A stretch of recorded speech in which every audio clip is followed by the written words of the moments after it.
C'était cette semaine, dans la nuit de mardi à mercredi, à Gand. Dans cette vidéo postée sur les réseaux sociaux, un café kurde est attaqué.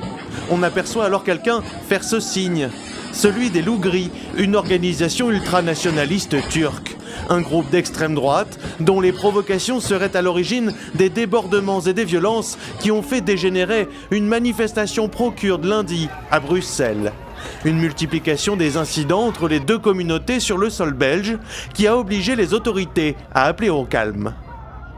Aller provoquer et certainement manifester sa sympathie pour une organisation qui est classifiée comme une organisation terroriste dans le cas de PKK est quelque chose que nous ne tolérerons pas.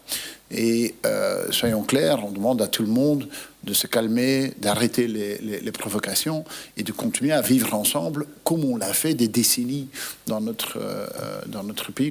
Depuis, Recep Tayyip Erdogan lui-même a relancé l'attention sur les heurts en territoire belge en affichant son soutien à un jeune Turc de 16 ans victime d'une agression à Bruxelles prétendument commise par des sympathisants du Parti des travailleurs du Kurdistan, le PKK.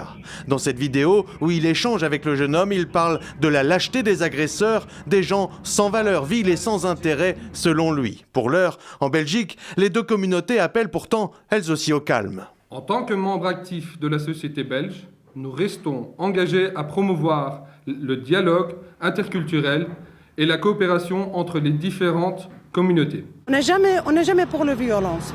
On n'est jamais. Ni dans la culture kurde, ni dans la culture de PKK. Alors faut-il y voir un stratagème du président turc ou une opportunité passagère en vue des élections municipales en Turquie? Ankara considère depuis longtemps que le PKK jouit d'une trop grande liberté dans le royaume de Belgique.